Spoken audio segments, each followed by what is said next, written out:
Today let us discuss some terms involving gravity and gravitation. The first term that we will be discussing is called the inertial mass. Inertial mass. Now what is inertial mass? To understand inertial mass, we must first of all know what is inertia.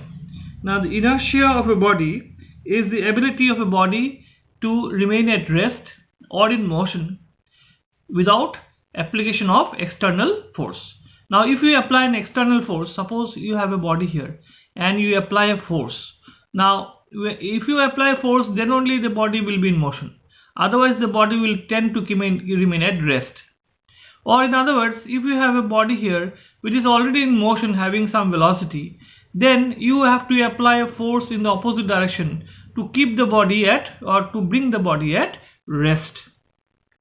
So you see, when some force is applied to the body, when some force is applied, you have this body is having some force. It was at rest and you apply some force. So when you apply some force to a body, the body will be accelerated and having an acceleration small a.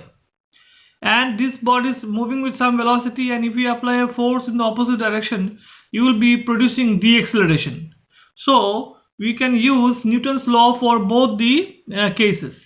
The Newton's law for both the cases is F equals to m into a. So this is the formula from Newton's law. F equals force is equals to mass into acceleration. Or then this mass is known as the inertial mass. Then m equals to how much? F by a. So the inertial mass, the ratio, inertial mass is the ratio between the force to the acceleration produced in the body.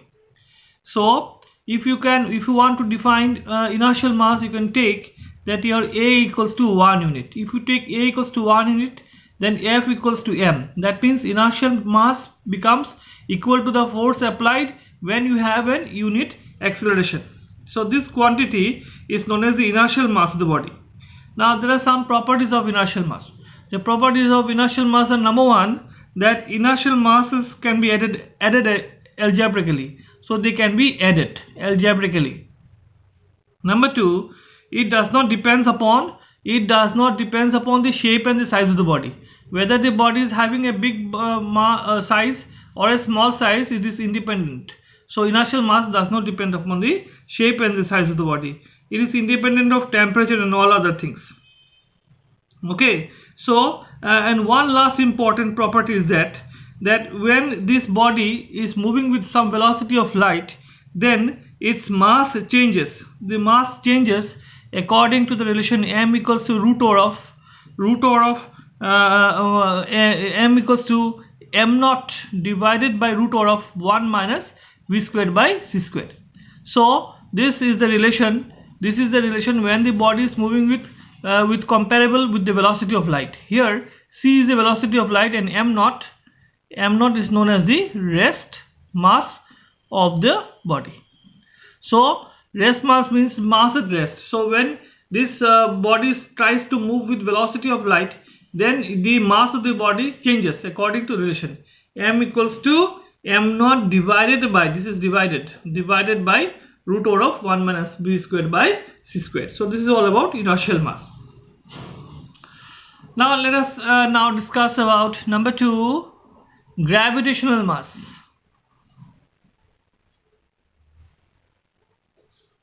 Gravitational mass. Now gravitational mass, to understand gravitational mass, let us consider this is the earth. Now this earth is having a mass capital M. Now on top of the earth there is a body of mass small m. Immediately there is a force of attraction between these two. The force of attraction between these two is given by F equals to G into capital M into small m divided by r squared. Now here r is the radius of the earth, remember. M is the mass of the earth. So you can write your small m, or gravitational mass, equals to F into r squared divided by Gm. So if you want to calculate gravitational mass, then you must know force of attraction between these two, radius of the earth and gravitational constant, mass of the earth. So knowing all these quantities, we can find out what is gravitational mass. So gravitational mass and inertial mass are actually the same thing. So gravitational mass and inertial mass of the body are equivalent to each other. So it can be shown that this gravitational mass and this inertial mass are equivalent. So this is all about gravitational mass and inertial mass. The next thing that we'll be discussing is known as the gravitational intensity. So number 3, we will be discussing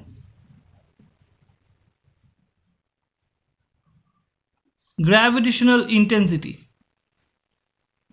Now, what is intensity? So gravitational intensity is also known as the strength of gravitational field.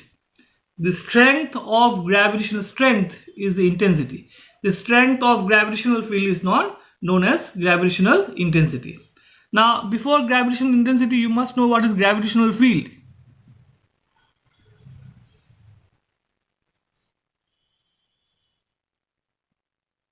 Gravitational field.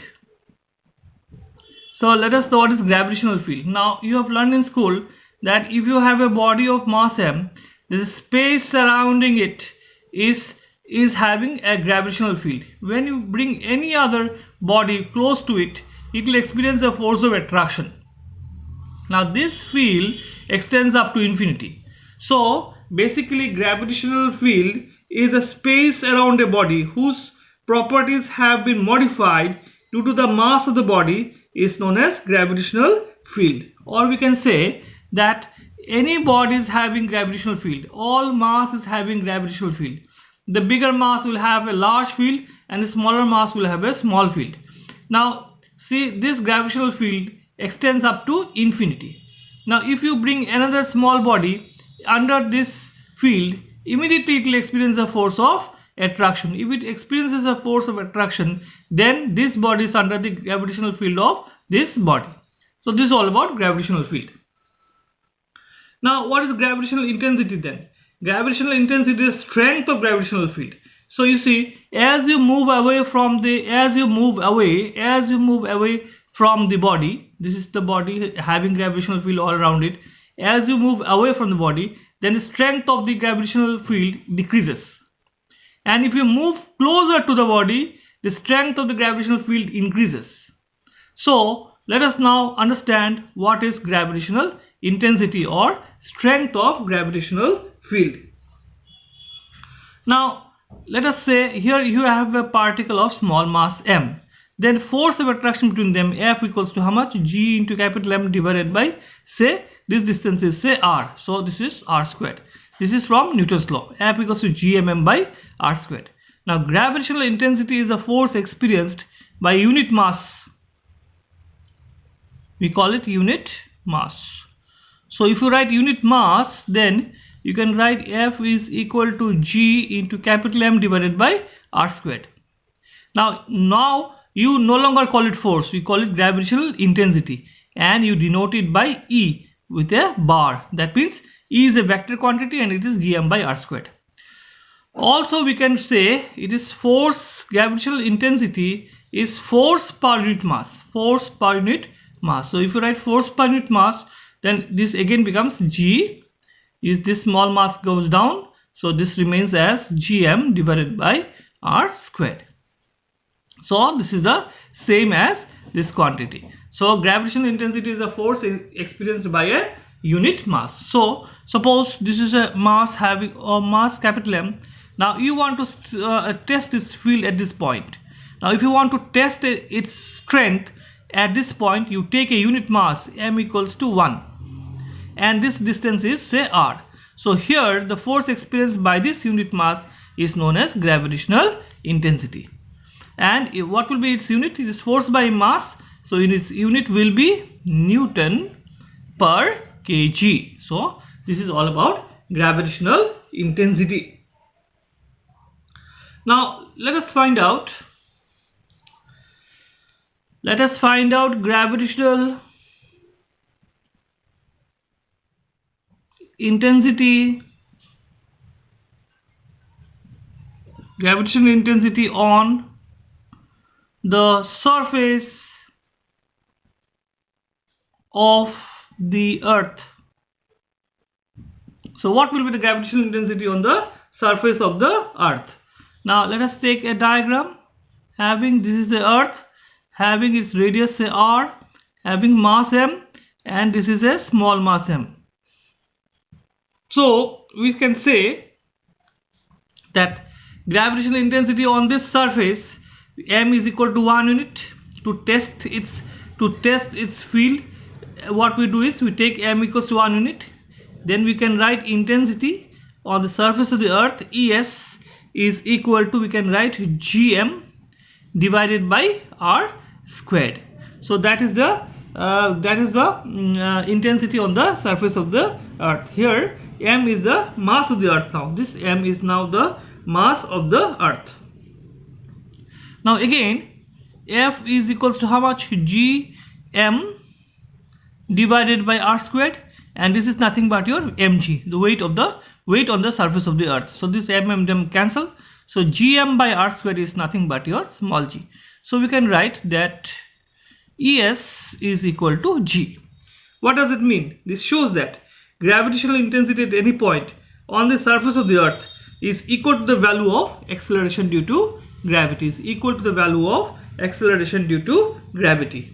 So again you can deduce more, say we can write m is equal to how much? Mass is equal to volume into density. So we can write volume to be equal to 4 by 3 pi into, say, capital R cube, considering the earth to be a sphere, into rho, the density of the earth. So this is the mass of the earth. So we can write your Es is equal to g into m. M is how much? M is 4 by 3 pi r cube into rho divided by r squared. Or we can write Es, one r will, this cube and this square will go. So we can write that your Es, that is gravitational intensity of the surface of the earth, is equal to g into rho r into rho into pi into 4 by 3. So this is the final relation, g, okay, pi, then your 1r and rho into 4 by 3. So this is the gravitational intensity on the surface of the earth. Now let us understand what is gravitational potential. Now first of all, gravitational potential is defined as the amount of work done in bringing the masses, say m1 and m2 here, from infinity up to their respective positions. Amount of work done in bringing the masses from infinity to their respective positions. Now what we do here is we find out gravitational potential for a system of two masses. Now remember, what is intensity? Intensity is a force experienced by a unit mass. So what we do here is we consider two masses m1 and m2, and here m2 we take it as 1 unit. So force experienced by these two will be the, or force experienced by these two masses will be your intensity. Now what we do here is that we consider that mass m2 is placed at the point P. The point P is a distance x from A. This mass m2 is placed at point P at a distance x from A.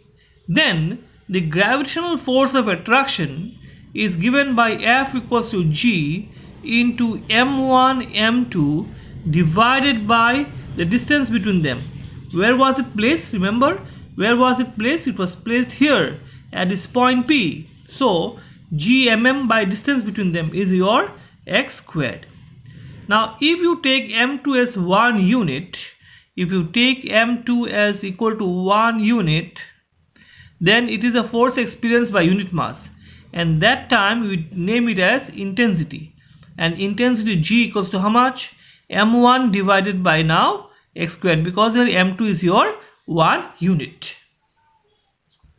Now if you place this body at this point P, here I have given a star at this point P, then this unit mass and this mass m1 will experience a force of attraction. Now, as it experiences a force of attraction, this will move from the unit mass will move from P to Q by distance dx. Then work done in bringing the body from P to Q, the small distance, by an amount dx is given by dw, and dw is equal to how much? E bar dot dx bar. What is the direction of electric intensity or force? It is along this m1. And what is the direction of dx? It is also along m1. So this is E mod E into mod dx into cos 0, because force of attraction and displacement are in same direction. It is moving in this direction from P to Q. Now P to Q, displacement is from P to Q, and displacement is from P to Q. The force is also from P to Q along this mass m1. So the dot product E dx cos 0, no angle between them. So we can write dw is equal to E into dx. Now let us place the value of E. E is how much?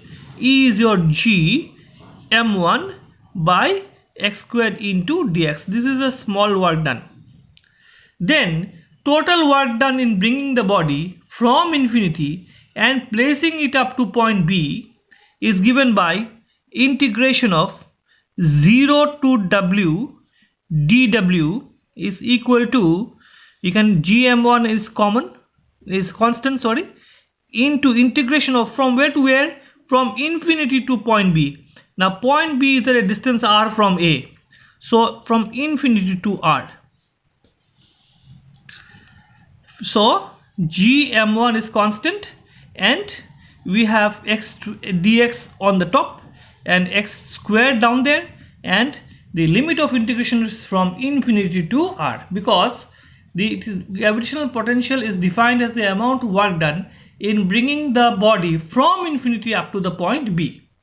Now point B is a distance r from A. So we can write infinity to r and dx by A. So we can write here this is equal to w and this is equal to g m1, and let us do the integration here. Is x to the power of minus 2. So x to the power of minus 2 plus 1 divided by minus 2 plus 1.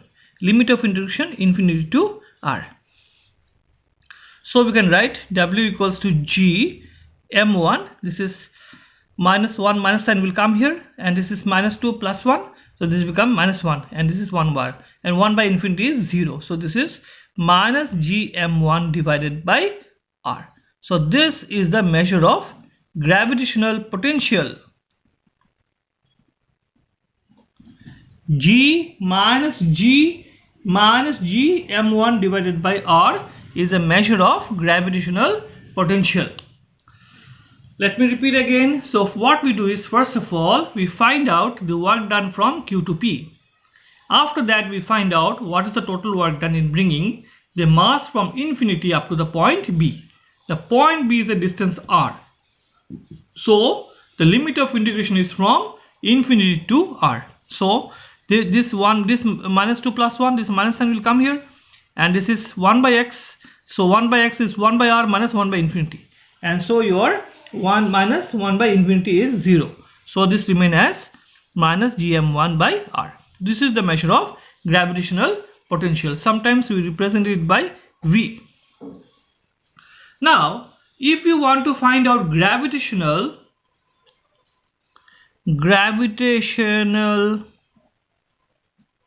potential energy, then it is no longer, gravitational potential energy is the amount of work done in bringing a body from infinity and placing it up to a respective point. Now no longer unit mass, now we have to consider mass m2. So if you consider mass m2, it is no longer intensity, now it is now force, and force is your g m1 m2 divided by x squared. So again, let me repeat, gravitational potential energy is the amount of work done in bringing a body from infinity and placing it up to a respective position. So no longer unit mass now. If you take unit mass, then it becomes intensity. But now we will have to consider force. Again, the same thing, what we do is we find out work done from P to Q. So work done from P to Q is dW, and your dW is now F bar dot dx bar. So dW is equals to how much? F dx cos 0. So we can write dW is equals to F into dx, or we write dW equals to, what is the value of F? It is G m1 m2 divided by x squared into dx, and the total work done is 0 to W dW, and here G m1 m2 will go outside, and this will be x to the power of minus 2, this one on the top, into dx, and limit of integration same from infinity to r. And now you carry out the integration, so the same, almost the same expression will come out, and this will be your x to the power of minus 2 plus 1 divided by minus 2 plus 1. Limit of integration is from infinity to r. So we can write it as G m1 m2, this minus sign is here, divided by r. So this is your gravitational potential energy. It is denoted by U, minus of G m1 m2 divided by r. So this is gravitational potential energy, and this is gravitational potential. So potential is for unit mass, so there is no m2 here, and here the same expression with G m1 and m2 is there divided by r. So that is known as the gravitational potential energy. Let us understand some note from potential energy or potential. Now first of all, what is the meaning of this minus sign, the negative sign? The negative sign indicates that gravitational potential energy is attractive in nature. Attractive in nature. So this is the first meaning of the negative sign, that is gravitational potential energy or gravitational potential is attractive in nature. The next one is that you see U is inversely proportional to R. So what does it mean? That with the increase in distance, so when U is inversely proportional to R. So this is number 2, that with the increase in distance the potential energy decreases, and with the decrease in distance the potential energy increases. So when you have two bodies and you decrease the distance between them, if you decrease the distance between them, the potential energy increases, and if you move away from it, the potential energy decreases. Now if R is equal to infinity, point number 3, that if R is infinity, then your potential energy is 0. So these are the meaning from expression for this. These are the meaning of the expression of potential energy.